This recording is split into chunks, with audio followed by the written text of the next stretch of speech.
I wanted to know what other clothes, common clothes, we should be aware of that might have SHATNEZ other than jackets.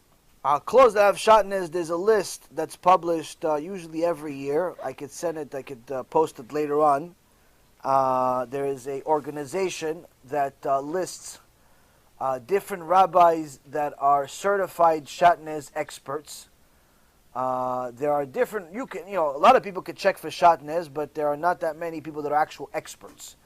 Now, to be an expert doesn't necessarily require you to be a genius. To be an expert, you have to have a lab.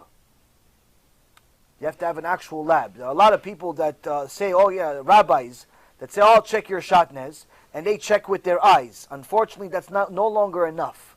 You actually have to have a lab, you have to have the right tools in order to check for SHATNEZ.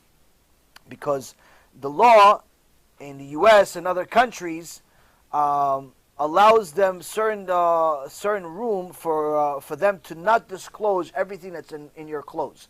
For example, in the U.S., if their material of a certain clothing or piece of clothing is less than a certain percentage, they don't have to disclose it at all.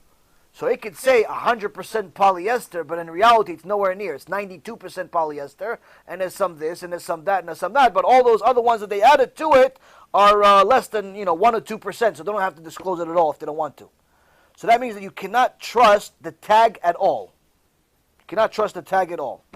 Now, there are certain things that are on that list that are things that always are at risk to having SHATNEZ. Number one being the suit.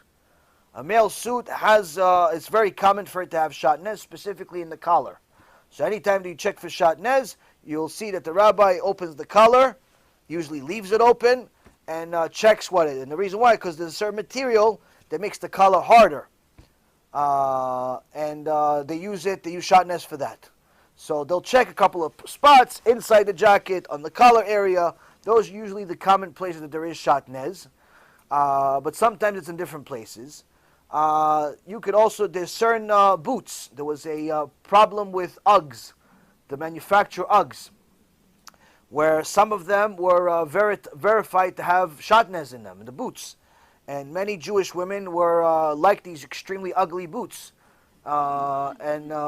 Especially in the north, in New York and New Jersey, in the places where they have snow and they have bad taste for boots, they love these boots. And you had a lot of Jewish women, religious Jewish women, not only having ugly boots, but also having SHATNEZ, making a sin for every second they have it on.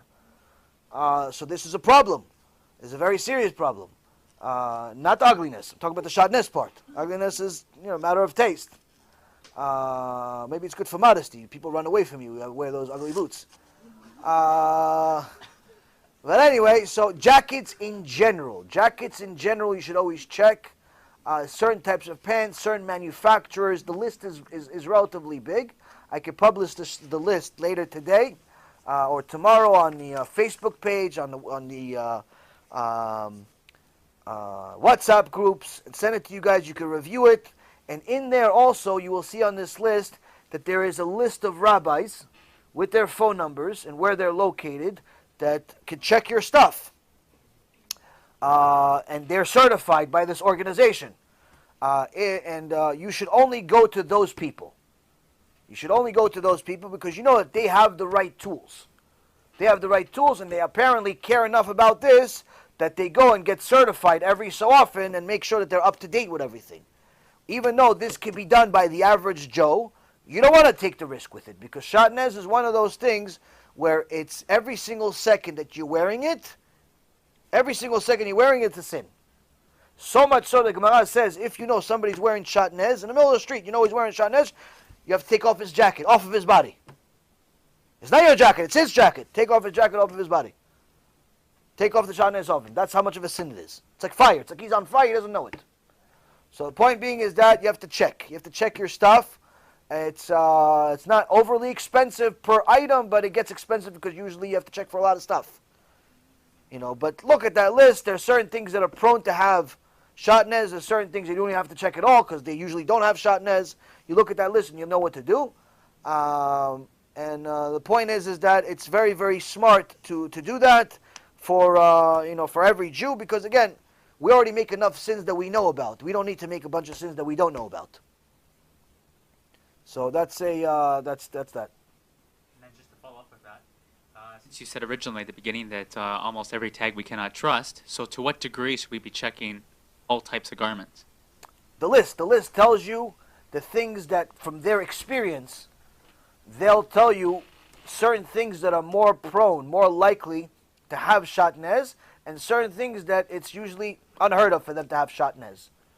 These are the industry experts. This is an entire organization where they have rabbis all over the world where they know what they're doing. These are labs, they have annual meetings and so on.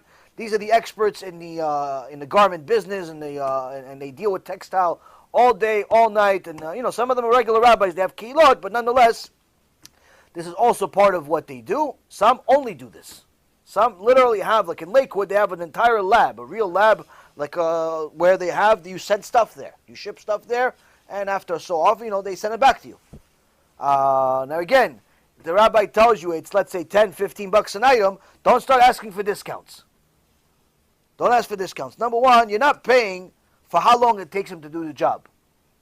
You're paying for how long it took him to know what he knows. That's one of the things that people forget.